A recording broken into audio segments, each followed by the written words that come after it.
மத்தேயு நற்செய்தி அதிகாரம் 1. இயேசுவின் பிறப்பும் குழந்தை பருவமும். இயேசுவின் மூதாதையர் பட்டியல்.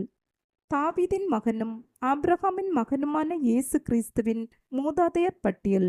ஆபிரகாமின் மகன் ஈசாக்கு, ஈசாக்கின் மகன் யாக்கோபு, யாக்கோபின் புதல்வர்கள் யூதாவும் அவர் சகோதரர்களும். யூதாவுக்கும் தாமாருக்கும் பிறந்த புதல்வர்கள் பெரேட்சுவும் செராகுவும்.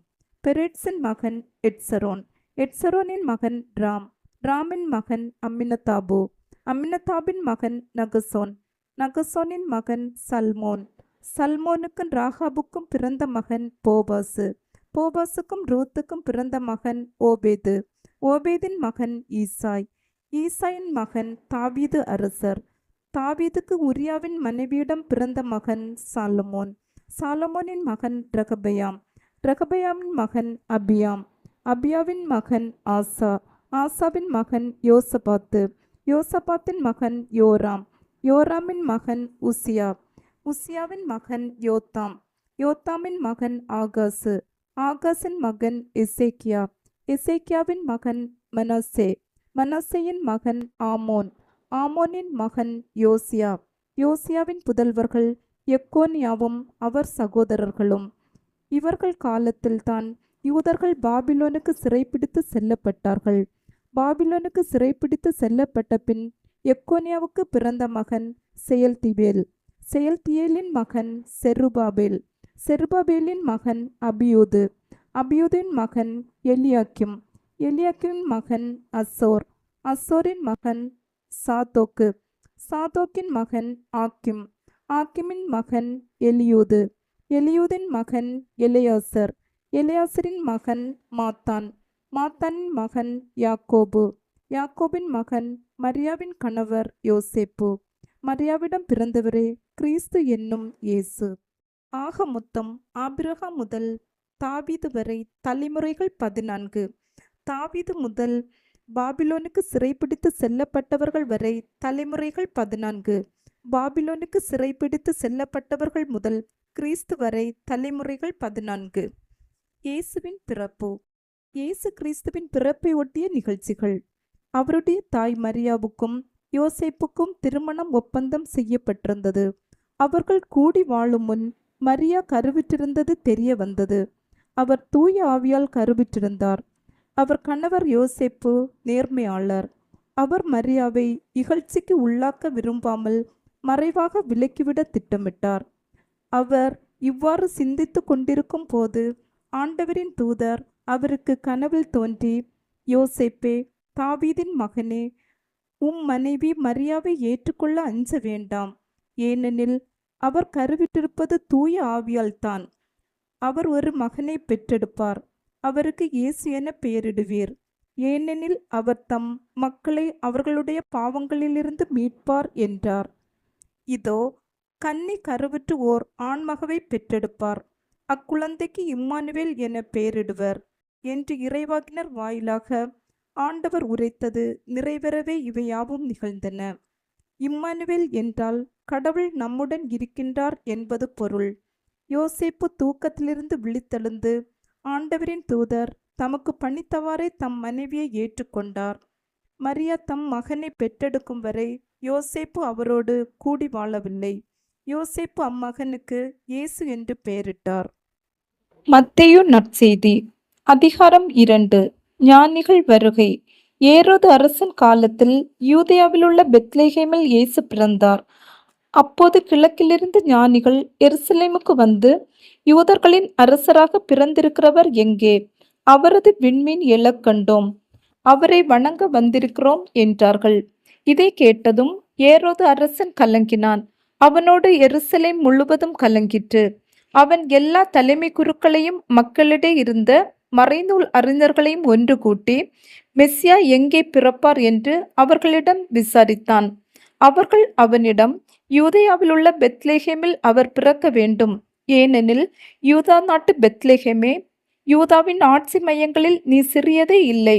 ஏனெனில் என் மக்களாகிய இஸ்ரேலை ஆயரென ஆள்பவர் ஒருவர் உன்னிலிருந்தே தோன்றுவார் என்று இறைவாக்கினர் எழுதியுள்ளார் என்றார்கள். பின்பு ஏரோது யாருக்கும் தெரியாமல் ஞானிகளை அழைத்து கொண்டு போய் விண்மீன் தோன்றிய காலத்தை பற்றி விசாரித்து உறுதி செய்து கொண்டான். மேலும் அவர்களிடம், நீங்கள் சென்று குழந்தையை குறித்து திட்டவட்டமாக கேட்டு எனக்கு அறிவியுங்கள். அப்பொழுது நானும் சென்று அக்குழந்தையை வணங்குவேன் என்று கூறி அவர்களை பெத்லெகேமுக்கு அனுப்பி வைத்தான். அரசன் சொன்னதை கேட்டு அவர்கள் புறப்பட்டு போனார்கள். இதோ, முன்பு எழுந்த விண்மீன் தோன்றி குழந்தை இருந்த இடத்துக்கு மேல் வந்து நிற்கும் வரை அவர்களுக்கு முன்பே சென்று கொண்டிருந்தது. அங்கே நின்ற விண்மீனை கண்டதும் அவர்கள் மட்டில்லா பெருமகிழ்ச்சி அடைந்தார்கள். வீட்டுக்குள் அவர்கள் போய் குழந்தையை அதன் தாய் மரியா வைத்திருப்பதை கண்டார்கள். நெடுஞ்சான் கிடையாக விழுந்து குழந்தையை வணங்கினார்கள். தங்கள் பேழைகளை திறந்து பொன்னும் சாம்பிராணியும் வெள்ளைப்பூளமும் காணிக்கையாக கொடுத்தார்கள். ஏரோதிடம் திரும்பி போக வேண்டாம் என்று கனவில் அவர்கள் எச்சரிக்கப்பட்டதால் வேறு வழியாக தங்கள் நாடு திரும்பினார்கள். எகிப்துக்கு தப்பி ஓடி செல்லுதல். அவர்கள் திரும்பி சென்ற பின் ஆண்டவருடைய தூதர் யோசேப்புக்கு கனவில் தோன்றி, நீர் எழுந்து குழந்தையும் அதன் தாயையும் கூட்டிக் கொண்டு எகிப்துக்கு தப்பி ஓடி செல்லும். நான் உமக்கு சொல்லும் வரை அங்கேயே இரும். ஏனெனில் குழந்தையை ஏரோது கொல்வதற்கு தேடப் போகிறான் என்றார். யோசேப்பு எழுந்து குழந்தையும் அதன் தாயையும் கூட்டிக் கொண்டு இரவிலேயே எகிப்துக்கு புறப்பட்டு சென்றார். ஏரோது இறக்கும் வரை அங்கே இருந்தார். இவ்வாறு எகிப்திலிருந்து என் மகனை அழைத்து வந்தேன் என்று இறைவாக்கினர் வாயிலாக ஆண்டவர் உரைத்தது நிறைவேறியது. குழந்தைகள் படுகொலை. ஞானிகள் தன்னை ஏமாற்றியதை ஏரோது கண்டு மிகுந்த சீற்றம் கொண்டான்.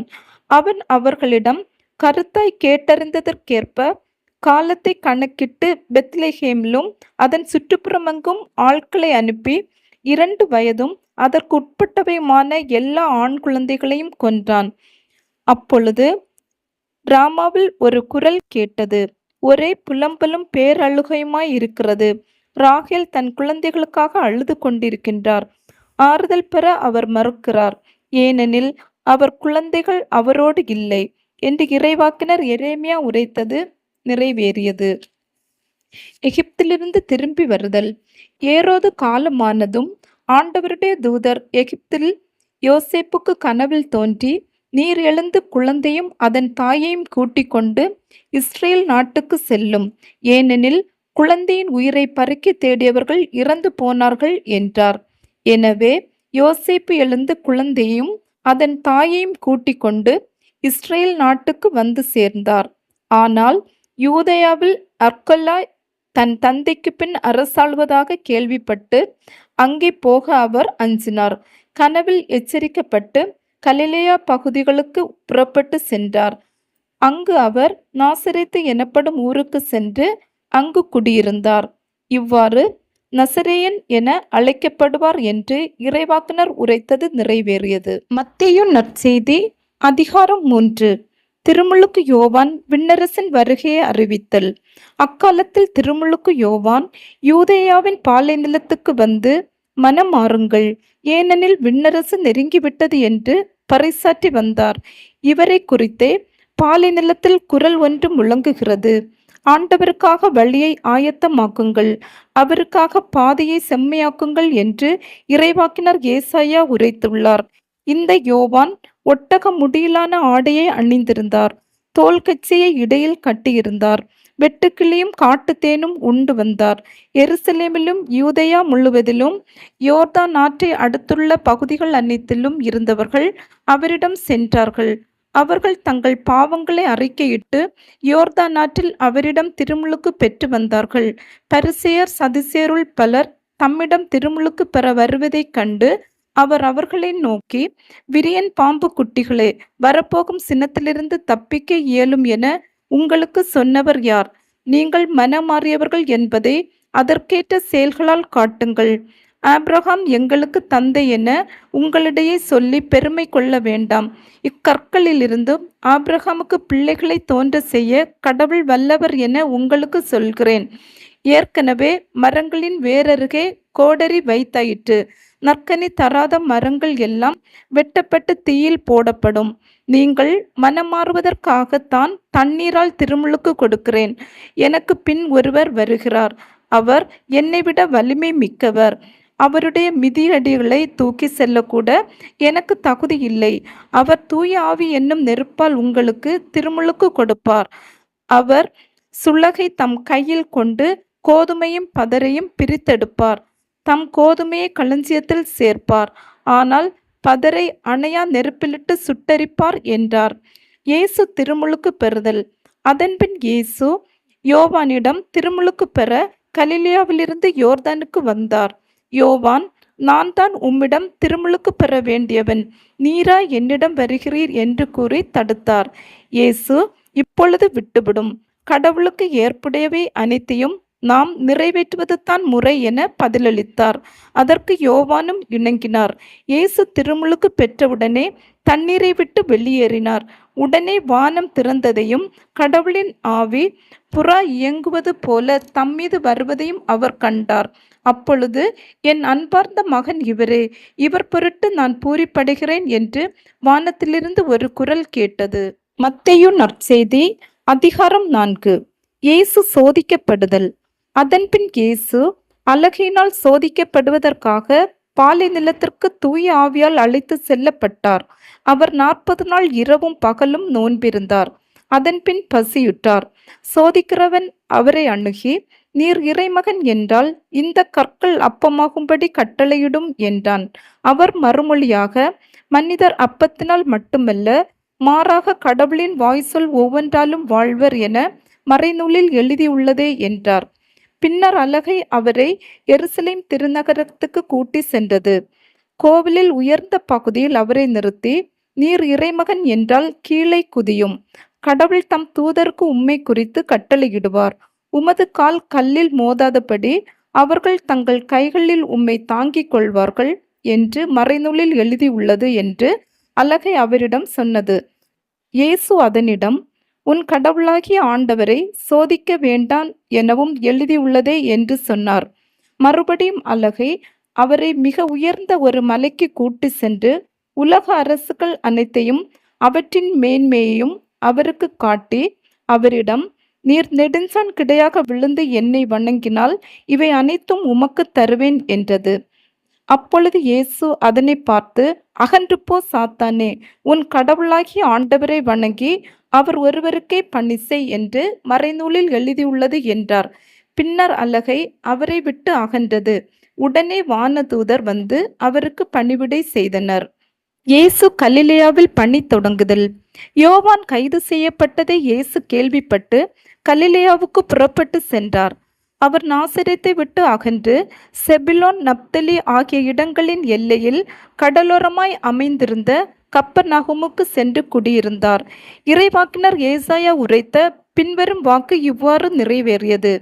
செபுலோன் நாடே, நப்தலி நாடே, பெருங்கடல் வழி பகுதியே, யோர்தானுக்கு அப்பாலுள்ள நிலப்பரப்பே, பிற இனத்தவர் வாழும் கலிலேய பகுதியே, காரிருளில் இருந்த மக்கள் பேரொளியை கண்டார்கள். சாவின் நிழல் சூழ்ந்துள்ள நாட்டில் குடியிருப்போர் மேல் சுடரொளி உதித்துள்ளது. அது முதல் இயேசு, மனமாறுங்கள், ஏனெனில் விண்ணரசு நெருங்கிவிட்டது என பறைசாற்றத் தொடங்கினார். முதல் சீடர்களை அழைத்தல். இயேசு கலிலேயா கடலோரமாய் நடக்கும்போது சகோதரர் இருவரை கண்டார். ஒருவர் பேதுரு எனப்படும் சீமோன், மற்றவர் அவர் சகோதரரான அந்திரேயா. மீனவரான அவ்விருவரும் கடலில் வலை வீசி கொண்டிருந்தனர். இயேசு அவர்களை பார்த்து, என் பின்னே வாருங்கள், நான் உங்களை மனிதரை பிடிப்பவர் ஆக்குவேன் என்றார். உடனே அவர்கள் வலையை விட்டுவிட்டு அவரை பின்பற்றினார்கள். அங்கிருந்து அப்பால் சென்றபோது வேறு 2 சகோதரர்களை கண்டார். அவர்கள் செபதேவின் மகன் யாக்கோபும் அவர் சகோதரருமான யோவானும் ஆவர். அவர்கள் தங்கள் தந்தை செபதேயுடன் படகில் வலைகளை பழுது பார்த்து கொண்டிருந்தார்கள். இயேசு அவர்களையும் அழைத்தார். உடனே அவர்கள் தங்கள் படகையும் தந்தையும் விட்டுவிட்டு அவரை பின்பற்றினார்கள். திரளான மக்களுக்கு பணிபுரிதல். அவர் கலிலேயா பகுதி முழுவதும் சுற்றி வந்தார். அவர்களுடைய தொழுகை கூடங்களில் கற்பித்தார். விண்ணரசு பற்றிய நற்செய்தியை பறைசாற்றினார். மக்களிடையே இருந்த நோய் நொடிகள் அனைத்தையும் குணமாக்கினார். அவரை பற்றிய பேச்சு சிரியா நாடு முழுவதும் பரவியது. பல்வேறு பிணிகளாலும் வாதைகளாலும் வருந்திய நோயாளர், பேய் பிடித்தோர், மதிமங்கியோர், முடக்குவாதமுற்றோர் ஆகிய அனைவரும் அவரிடம் அழைத்து வரப்பட்டனர். அவர் அவர்களை குணமாக்கினார். ஆகவே கலிலேயா, தெக்கப்பொலி, எருசலேம், யூதேயா, யோர்தானுக்கு அக்கரை பகுதி ஆகிய இடங்களிலிருந்து வந்த மக்கள் பெருந்திரளாய் அவரை பின்தொடர்ந்தனர். மத்தேயு நற்செய்தி அதிகாரம் 5. மலைப்பொழிவு. இயேசு மக்கள் கூட்டத்தைக் கண்டு மலை மீது ஏறி அமர அவருடைய சீடர் அவரருகே வந்தனர். அவர் திருவாய் மலர்ந்து கற்பித்தவை. ஏழையரின் உள்ளத்தோர் பேறு பெற்றோர், ஏனெனில் விண்ணரசு அவர்களுக்கு உரியது. துயருறுவோர் பேறு பெற்றோர், ஏனெனில் அவர்கள் ஆறுதல் பெறுவர். கனிவுடையோர் பேறு பெற்றோர், ஏனெனில் அவர்கள் நாட்டை உரிமை சொத்தாக்கிக் கொள்வர். நீதி நிலைநாட்டும் வேட்கை கொண்டோர் பேறு பெற்றோர், ஏனெனில் அவர்கள் நிறைவு பெறுவர். இரக்கமுடையோர் பேறு பெற்றோர், ஏனெனில் அவர்கள் இரக்கம் பெறுவர். தூய்மையான உள்ளத்தோர் பேறு பெற்றோர், ஏனெனில் அவர்கள் கடவுளை காண்பர். அமைதி ஏற்படுத்துவோர் பேறு பெற்றோர், ஏனெனில் அவர்கள் கடவுளின் மக்கள் என அழைக்கப்படுவர். நீதியின் பொருட்டு துன்புறுத்தப்படுவோர் பேறு பெற்றோர், ஏனெனில் விண்ணரசு அவர்களுக்குரியது. என் பொருட்டு மக்கள் உங்களை இகழ்ந்து துன்புறுத்தி உங்களை பற்றி இல்லாதவை பொல்லாதவைகளையெல்லாம் சொல்லும் போது நீங்கள் பேறு பெற்றவர்களே. மகிழ்ந்து பேருவகை கொள்ளுங்கள், ஏனெனில் விண்ணுலகில் உங்களுக்கு கிடைக்கும் கைமாறும் மிகுதியாகும். இவ்வாறே உங்களுக்கு முன்னிருந்த இறைவாக்குனர்களையும் அவர்கள் துன்புறுத்தினார்கள். உப்பும் ஒளியும். நீங்கள் மண்ணுலகுக்கு உப்பாய் இருக்கிறீர்கள்.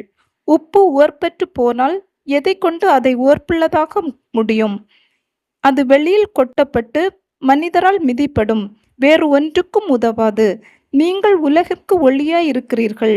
மலைமேல் இருக்கும் நகர் மறைவாய் இருக்க முடியாது. எவரும் விளக்கை ஏற்றி மரக்காலுக்குள் வைப்பதில்லை, மாறாக விளக்கு தண்டின் மீதே வைப்பர். அப்பொழுது தான் அது வீட்டிலுள்ள அனைவருக்கும் ஒளி தரும். இவ்வாறே உங்கள் ஒளி மனிதர் முன் ஒளிர்க. அப்பொழுது அவர்கள் உங்கள் நற்செயல்களைக் கண்டு உங்கள் விண்ணகத் தந்தையை போற்றி புகழ்வார்கள்.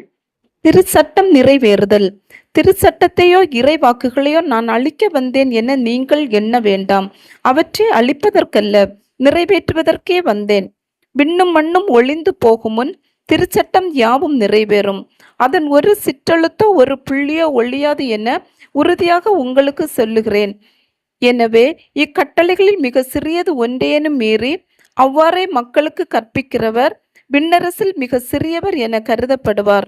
இவை அனைத்தையும் கடைபிடித்து கற்பிக்கிறவரோ விண்ணரசில் பெரியவர் என கருதப்படுவார். மறைநூல் அறிஞர், பரிசேயர் ஆகியோரின் நெறியை விட உங்கள் நெறி சிறந்திருக்கட்டும். இல்லையெனில் நீங்கள் விண்ணரசுக்குள் புக முடியாது என உங்களுக்கு சொல்கிறேன். சினம் கொள்ளுதல். கொலை செய்யாதே.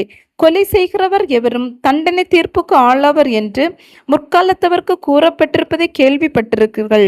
ஆனால் நான் உங்களுக்கு சொல்கிறேன், தம் சகோதரர் சகோதரிகளிடம் சினம் கொள்கிறவர் தண்டனை தீர்ப்புக்கு ஆளாவர். தம் சகோதரரையோ சகோதரியையோ முட்டாளை என்பவர் தலைமை சங்க தீர்ப்புக்கு ஆளாவர். அறிவிலியே என்பவர் எரிநரகத்துக்கு ஆளாவர். ஆகையால் நீங்கள் உங்கள் காணிக்கையை பலிபீடத்தில் செலுத்த வரும் பொழுது உங்கள் சகோதர சகோதரிகள் எவருக்கும் உங்கள் மேல் ஏதோ மனத்தாங்கள் உண்டென அங்கே நினைவுற்றால் அங்கேயே பலிபீடத்தின் முன் உங்கள் காணிக்கையை வைத்துவிட்டு போய் முதலில் அவரிடம் நல்லுறவு ஏற்படுத்தி கொள்ளுங்கள். பின்பு வந்து உங்கள் காணிக்கையை செலுத்துங்கள். உங்கள் எதிரி உங்களை நீதிமன்றத்துக்கு கூட்டி செல்லும் போது வழியிலேயே அவருடன் விரைவாக உடன்பாடு செய்து கொள்ளுங்கள். இல்லையேல் உங்கள் எதிரி நடுவரிடம் உங்களை ஒப்படைப்பார். நடுவர் காவலரிடம் ஒப்படைக்க நீங்கள் சிறையில் அடைக்கப்படுவீர்கள். கடைசி காசு வரை திருப்பி செலுத்தாமல் அங்கிருந்து வெளியேற மாட்டீர்கள் என உறுதியாக உங்களுக்கு சொல்கிறேன். விபச்சாரம். விபச்சாரம் செய்யாதே என கூறப்பட்டிருப்பதை கேள்விப்பட்டிருக்கிறீர்கள். ஆனால் நான் உங்களுக்கு சொல்கிறேன், ஒரு பெண்ணை இச்சையுடன் நோக்கும் எவரும் தம் உள்ளத்தால் ஏற்கனவே அப்பெண்ணோடு விபச்சாரம் செய்தாயிற்று. உங்கள் வலக்கண் உங்களை பாவத்தில் விழ செய்தால் அதை பிடுங்கி எறிந்து விடுங்கள். உங்கள் உடல் முழுவதும் நரகத்தில் எறியப்படுவதை விட உங்கள் உறுப்புகளில் ஒன்றை நீங்கள் இழப்பதே நல்லது. உங்கள் வலக்கை உங்களை பாவத்தில் விழ செய்தால் அதையும் உங்களிடமிருந்து வெட்டி எறிந்து விடுங்கள். உங்கள் உடல் முழுவதும் நரகத்துக்கு செல்வதை விட உங்கள் உறுப்புகளில் ஒன்றை நீங்கள் இழப்பதே நல்லது. தன் மனைவியை விலக்கி விடுகிறவன் எவனும் மனவிலக்கு சான்றிதழை கொடுக்கட்டும் என கூறப்பட்டிருக்கிறது. ஆனால் நான் உங்களுக்கு சொல்கிறேன், எவரும் தம் மனைவியை பரத்தமைக்காக அன்றி வேறு எந்த காரணத்திற்காகவும் விலக்கிவிடக் கூடாது. அப்படி செய்வோர் எவரும் அவரை விபச்சாரத்தில் ஈடுபட செய்கின்றனர். விலக்கப்பட்டோரை மணப்போரும் விபச்சாரம் செய்கின்றனர். ஆணையிடுதல். மேலும் பொய்யானை இடாதீர், ஆணையிட்டு நேர்ந்து கொண்டதை ஆண்டவருக்கு செலுத்துவீர் என்று முற்காலத்தவர்க்கு கூறப்பட்டிருப்பதை கேள்விப்பட்டிருக்கிறீர்கள். ஆனால் நான் உங்களுக்கு சொல்கிறேன், ஆணையிடவே வேண்டாம், விண்ணுலகின் மேலும் ஆணையிட வேண்டாம், ஏனென்றால் அது கடவுளின் அரியணை. மண்ணுலகின் மேலும் வேண்டாம், ஏனெனில் அது அவரின் கால்மனை. எருசலேம் மேலும் வேண்டாம், ஏனெனில் அது பேரரசரின் நகரம். உங்கள் தலைமுடியின் மேலும் ஆணையிட வேண்டாம், ஏனெனில் உங்கள் தலைமுடி ஒன்றேனும் வெள்ளையாக்கவோ கருப்பாக்கவோ உங்களால் இயலாது. ஆகவே நீங்கள் பேசும்போது ஆம் என்றால் ஆம் எனவும் இல்லை என்றால் இல்லை எனவும் சொல்லுங்கள். இதைவிட மிகுதியாக சொல்வது எதுவும் தீயோனிடத்திலிருந்து வருகிறது. பழி வாங்குதல். கண்ணுக்கு கண் பல்லுக்கு பல் என்று கூறப்பட்டிருப்பதை கேள்விப்பட்டிருக்கிறீர்கள். ஆனால் நான் உங்களுக்கு சொல்கிறேன், தீமை செய்பவரை எதிர்க்க வேண்டாம், மாறாக உங்களை வலக்கன்னத்தில் அறைபவருக்கு மறு கன்னத்தையும் திருப்பி காட்டுங்கள். ஒருவர் உங்களுக்கு எதிராக வழக்கு தொடுத்து உங்கள் அங்கியை எடுத்துக்கொள்ள விரும்பினால் உங்கள் மேலுடையும் அவர் எடுத்துக்கொள்ள விட்டுவிடுங்கள். எவராவது உங்களை ஒரு கல் தொலை வர கட்டாயப்படுத்தினால் அவரோடு 2 கல் தொலை செல்லுங்கள். உங்களிடம் கேட்கிறவர்களுக்கு கொடுங்கள், கடன் வாங்க விரும்புகிறவருக்கு முகம் கோணாதீர்கள். பகைவரிடம் அன்பாய் இருத்தல். உனக்கு அடுத்திருப்பவரிடம் அன்பு கூர்வாயாக, பகைவரிடம் வெறுப்பு கொள்வாயாக என கூறியிருப்பதை கேட்டிருக்கிறீர்கள். ஆனால் நான் உங்களுக்கு சொல்கிறேன், உங்கள் பகைவரிடமும் அன்பு கூறுங்கள், உங்களை துன்புறுத்துவோருக்காக இறைவனிடம் வேண்டுங்கள். இப்படி செய்வதால் நீங்கள் உங்கள் விண்ணகத் தந்தையின் மக்கள் ஆவீர்கள். ஏனெனில் அவர் நல்லோர் மேலும் தீயோர் மேலும் தம் கதிரவனை உதித்தள செய்கிறார். நேர்மையுள்ளோர் மேலும் நேர்மையற்றோர் மேலும் மழை பெய்ய செய்கிறார். உங்களிடத்தில் அன்பு செலுத்துவோரிடமே நீங்கள் அன்பு செலுத்துவீர்களானால் உங்களுக்கு என்ன கைமாறு கிடைக்கும்? வரி தண்டுவோருக்கும் இவ்வாறு செய்வதில்லையா?